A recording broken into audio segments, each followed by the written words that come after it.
Hello everyone, আমি সুদীপা। যেদিনকার ভ্লগটা তোমাদের সঙ্গে শেয়ার করছি সেদিনটা ছিল 18 মার্চ 2025। আমার নতুন একটা ভ্লগে তোমাদের সবাইকে অনেক অনেক ওয়েলকাম।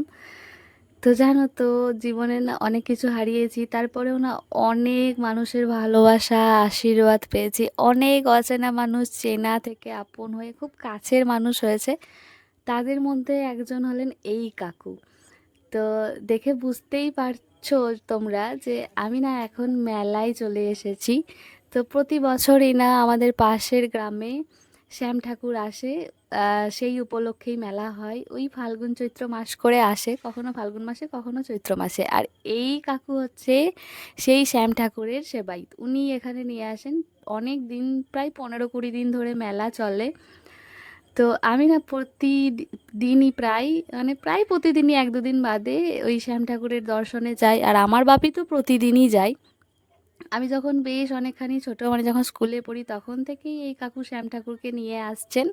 তো তারপরেই না বাপির সঙ্গে খুব ভালো বন্ডিং হয়ে গিয়েছে। এই দেখো কাকুর ছেলে, মানে ভাই আর আমার বাপি এখানে বসে রয়েছে, ঠাকুরের নানা রকম কাজকর্ম করছে। তো হ্যাঁ, তো অনেক ছোট থেকেই দেখছি আসতে, তো বাপির সাথে খুব ভালো বন্ডিং হয়ে যায়। তারপরে কাকুর সাথে আমাদের পরিবারের সবার খুব ভালো একটা সম্পর্ক তৈরি হয়। কাকু সত্যিই খুবই ভালো, আমাকে নিজের মেয়ের মতো ভালোবাসে। মানে আমার বাবা আর কাকুর মধ্যে আলাদা কিছু দেখি না।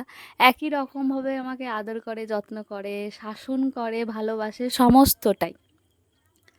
তো আমার না বেশ কয়েকদিন শরীর খারাপ ছিল, আমি যাইনি। তাই জন্য কাকু না সন্ধ্যা আরতির আগে আমাকে হঠাৎ দেখছি আনতে চলে গিয়েছে। আমি তো কিছুতেই আসবো না, আর কাকু আমাকে না নিয়ে এসে ছাড়বে না। তো এই দেখো কাকু আমাকে নিয়ে এসে এই তো এখন আরতি শীতলের জোগাড় করছে। মানে প্রতিদিনই সন্ধ্যাবেলায় আরতি হয়, তারপর শীতল হয়, আর দুপুরবেলাতেও পুজো হয়। আমার বাবা তো দুপুরেও আসে, রাতেও আসে। তো এইগুলোই না জীবনে আমার চরম প্রাপ্তির মধ্যে একটা প্রাপ্তি। মানে প্রত্যেকে না গর্ব করে যে আমার এই টাকা আছে, গাড়ি আছে, বাড়ি আছে, এই ধন সম্পত্তি আছে, আমি এত কিছু কামিয়েছি বা এত কিছু করতে পেরেছি। আর আমি অহংকার করি এই যে অচেনা মানুষগুলোর ভালোবাসা পেয়ে আমি, আশীর্বাদ পেয়ে আমি ধন্য হয়েছি। সিরিয়াসলি বলছি, ভগবানের আশীর্বাদ না থাকলে মানুষের এত ভালোবাসা আশীর্বাদ পাওয়া যায় না। সেই দিক দিয়ে আমি ভীষণ ভাগ্যবতী। আমার ভাইঝিও কিছুক্ষণ পরে তার বাবা মায়ের সাথে গিয়েছিল ওখানে। আমার মাও যায়, তবে সেদিন যেহেতু আমাকে কাকু আনতে গিয়েছিল তাই মায়ের আর আসা হয়নি। মা আর আমি মাঝে মধ্যে যাই, 1-2 দিন ছাড়া ছাড়া, আর বাপি প্রত্যেক দিনই যায়।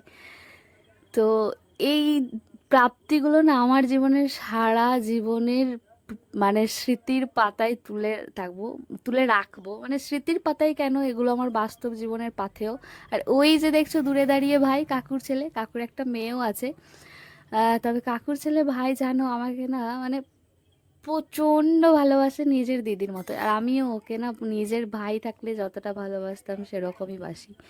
মানে আলাদাই দুজনের মধ্যে একটা সুন্দর বন্ডিং আছে। আমি ওকে ভাই বলেই ডাকি, আমি ওকে নাম ধরেও ডাকি না। ও এতটাই আমাকে আপন করে নিয়েছে, বুঝতেই পারছো।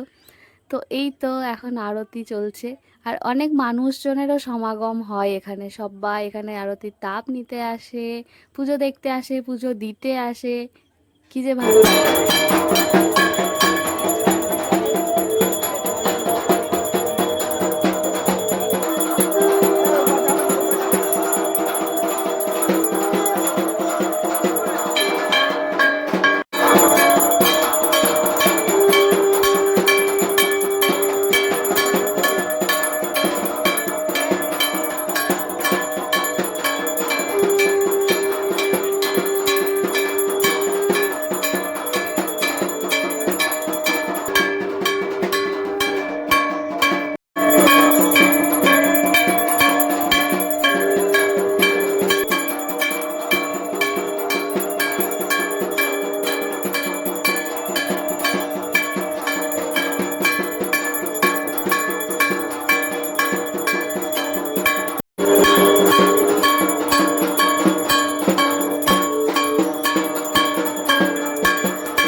আমি জানি না আমি ঠিক কি পূর্ণ করেছিলাম, তবে কিছু তো ভালো করেছিলাম যার জন্য অনেক অচেনা মানুষের এত এত আশীর্বাদ পেয়েছি।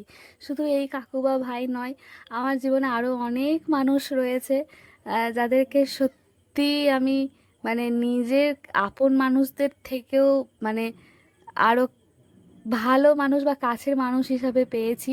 মানে তারা সত্যিই ভালো, মানে সবসময় না ভালো সম্পর্ক থাকার জন্য রক্তের সম্পর্ক থাকার দরকার না, রক্তের সম্পর্কের চেয়েও না বাইরের অনেক মানুষ সত্যিই আপন হয়, কাছের হয়, আরও বেশি নিজের হয়। তো তারপরে এই দেখো আমার ভাইজি প্রথমে গাড়ি চড়ছিল, তারপর একটা টয় ট্রেনেও চেপেছিল।